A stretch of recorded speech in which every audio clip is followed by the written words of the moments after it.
ये कहानी पूरी तरीके से काल्पनिक है। कहानी के स्टोरी प्लॉट के लिए कुछ कुछ जगहों पे अंधविश्वास या काले जादू से जुड़े चीजें रह सकते हैं, जो कि सिर्फ और सिर्फ मनोरंजन के लिए है। किसी भी तरीके का अंधविश्वास, काला जादू या भय को बढ़ावा देना हमारा उद्देश्य नहीं है।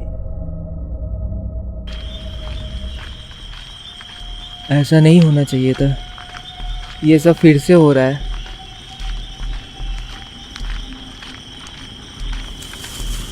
हाँ, ये क्या था?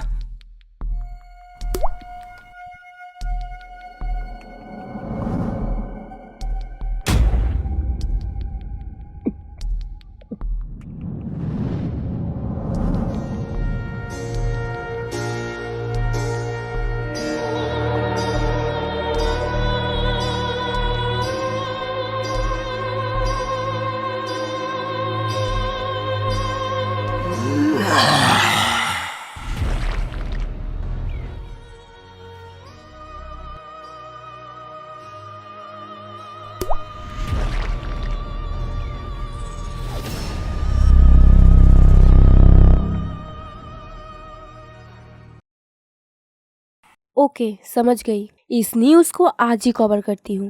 विक्रम, एक न्यूज़ है। क्या है? कुछ नया है या वही? नया तो नहीं, बट कवर कर सकते हैं। अबे नया पुराना छोड़ो, न्यूज़ क्या है वो बताओ, फिर देखते हैं कवर कर सकते हैं या नहीं। 80 किलोमीटर नॉर्थ ईस्ट पे एक पुराना गांव है, जहां पिछले कुछ हफ्तों से एक बीमारी काफी तेजी से फैल रही है और काफी लोग इसके चपेट में आ गए हैं। इंटरेस्टिंग। इसे कवर कर सकते हैं, मगर तुझको ये न्यूज़ दिया किसने? पता नहीं, उसी गांव का कोई आदमी था। न्यूज़ सही है ना? पता है ना पिछली बार क्या हुआ था? ऐसा तो कुछ है नहीं साहब, किसने आपके साथ मजाक किया होगा। वो तो उस गांव पे जाकर ही पता चलेगा।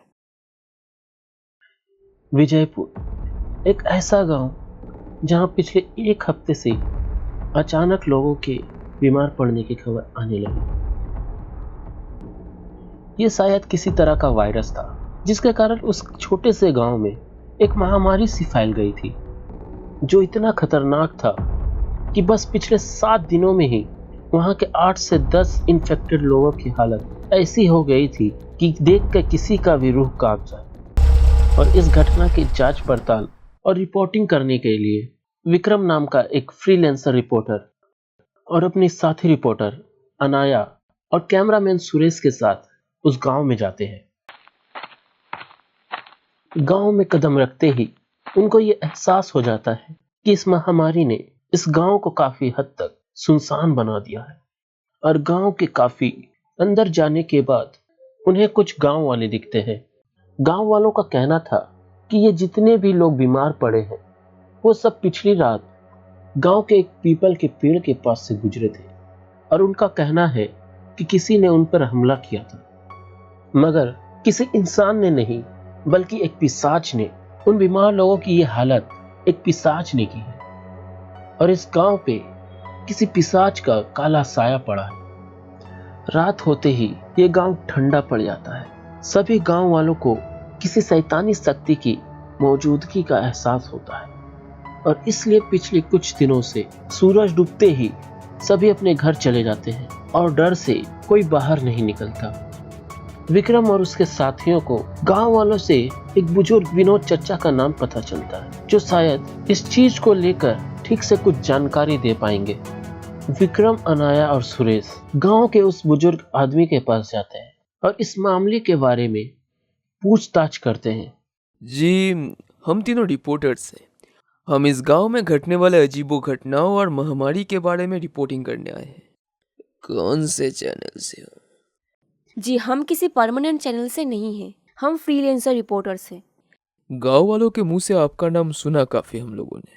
क्या आप डिटेल में हमें बता सकते हैं कि इस गांव में आखिर ये सब हो क्या रहा है? आखिर ये महामारी फैली कैसे? महामारी नहीं है, वो शैतान है, पिशाच है, वो खून का प्यासा पिशाच जो कई दशकों से सोया हुआ था।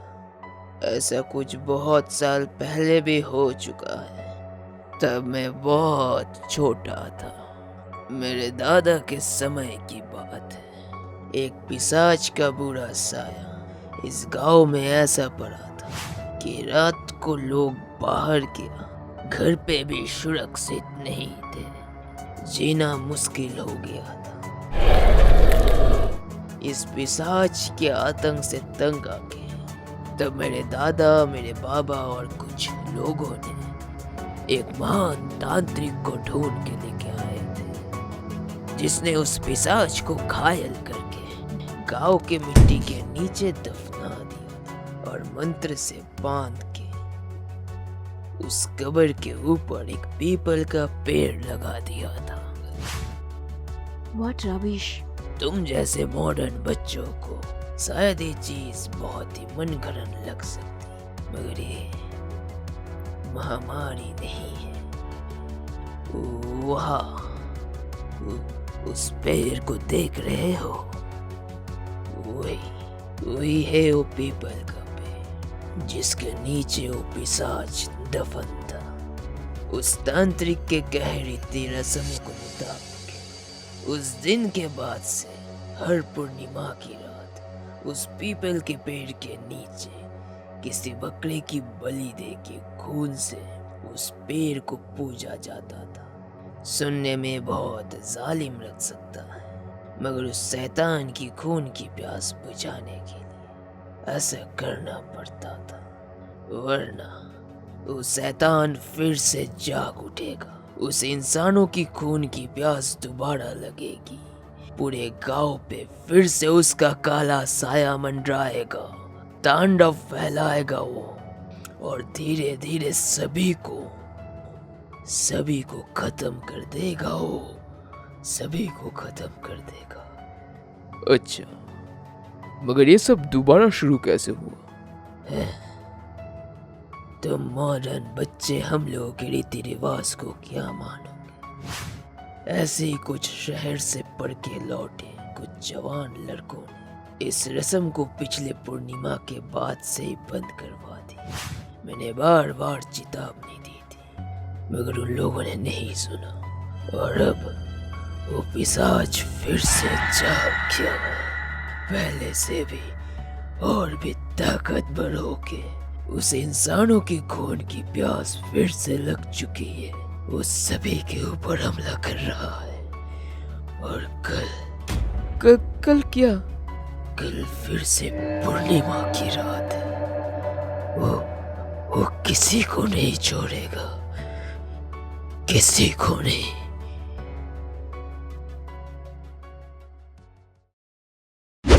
ये सब क्या बकवास है?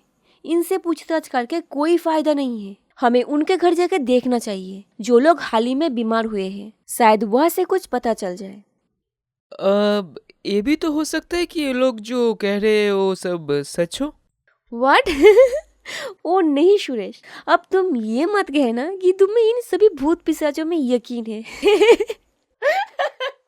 विक्रम, अनाया और सुरेश हाल ही में बीमार पड़े एक आदमी के घर जाते हैं। जी, क्या हम आपके पति को एक बार देख सकते हैं? जी साहब, मगर संभल के, उनके ऊपर पिशाच का साया है। उनके घर पहुंचकर उनको पता चलता है उस बीमार पड़े आदमी को घर के एक कमरे में बंद करके रखा है, और वो कुछ बोल भी नहीं रहा है। विक्रम और उसके साथी अंदर जाकर जो देखते हैं वो नजारा काफी भयानक था। उस आदमी का शरीर लगभग पूरा सूख चुका था। ऐसा लग रहा था मानो सच में कोई पिशाच उसका खून अभी भी पी रहा है। विक्रम उस आदमी से बात करने की कोशिश करता है। बाप रे जी, क्या आप कुछ बता सकते हैं कि आपके साथ हुआ क्या था? आप ऐसे बीमार कैसे हुए? आखिर क्या हुआ था उस रात?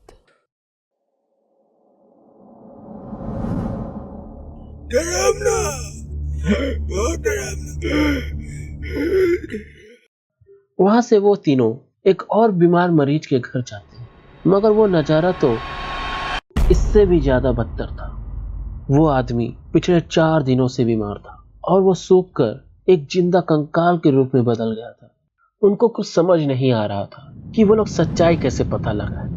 और शाम होने के बाद वो तीनों उस बुजुर्ग चचा के घर पे ही ठहरते हैं, क्योंकि चचा ने खुद उनको ठहरने के लिए बोला था।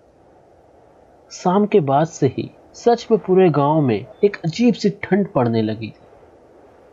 रात गहरी हो रही थी और पूरा गांव सुनसान पड़ा था। मगर इतने सन्नाटे में भी अनाया को नींद नहीं आ रही थी और वो उठकर खिड़की के सामने खड़ी हो जाती और आज की सारी बातों के बारे में सोचने लगती है। सोचते सोचते अनाया की नजर उस पीपल के पेड़ की तरफ जाती है और अचानक से अनाया को उस पेड़ पे कुछ दिखता है। शायद वो दो लाल आंखें थी।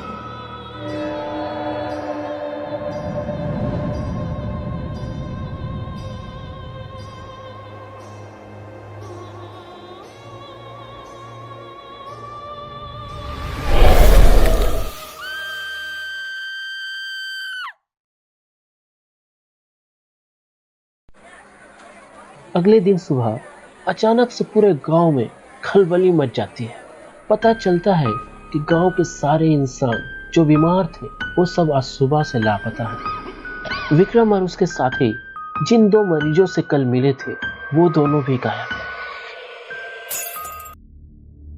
अनाया, ये घटना काफी मिस्टीरियस बनते जा रहा है। इसके पीछे का राज हमें पता लगाना ही होगा। क्या? हमें? क्यों? वैसे भी ये सब पिशाच की बातें सुनकर फट रहा है हमारा। ऊपर से ऐसे इन्वेस्टिगेशन वाला गेम ना खेला करो भाई। और आज पूर्णिमा भी है। देखो भाई, जो रिकॉर्ड किया है उसका रिपोर्ट बनाते हैं और निकलते हैं यहाँ से। ओ शट अप सुरेश। शाम हो जाती है मगर किसी भी मरीज का कोई पता नहीं चलता। फिर से रात हो जाती है। पूरे गांव में फिर से ठंड पड़ जाती है। रात फिर से गहरी हो जाती है और आज भी अनाया को नींद नहीं आती। इन सारी घटनाओं को लेकर वो सोचती रहती है और आज फिर से उसी खिड़की के पास जाकर खड़ी हो जाती है। पहले वो पूर्णिमा की चांद को देखती है और फिर उस पीपल के पेड़ को।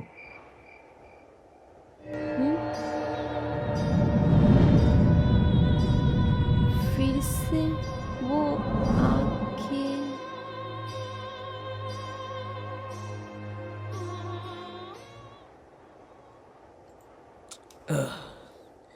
यार कितने मच्छर है यहाँ, सोने भी नहीं देते।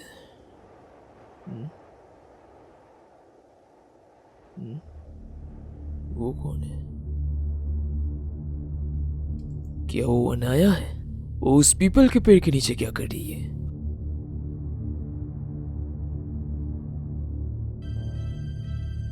अनाया, अनाया, तुम यहाँ क्या कर रही हो? अनाया, अनाया, तुम्हारी आँखें। विक्रम, तुम दोनों यहाँ। अनाया,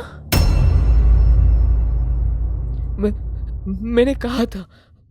ओ नो, विक्रम, विक्रम, भाग, विक्रम भाग यहाँ से। ये अनाया नहीं है, हमें भागना होगा। विक्रम भाग।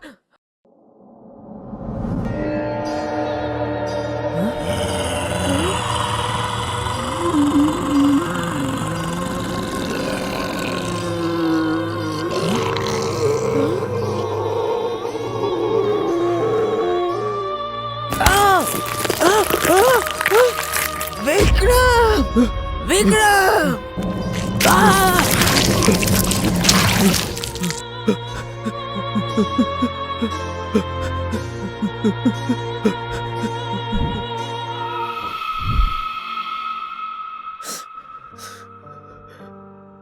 सुरेश, अनाया, ये क्या हो गया? अगर वीडियो पसंद आई है तो इसे लाइक करें और हमारे इस चैनल को सब्सक्राइब करना ना भूलें।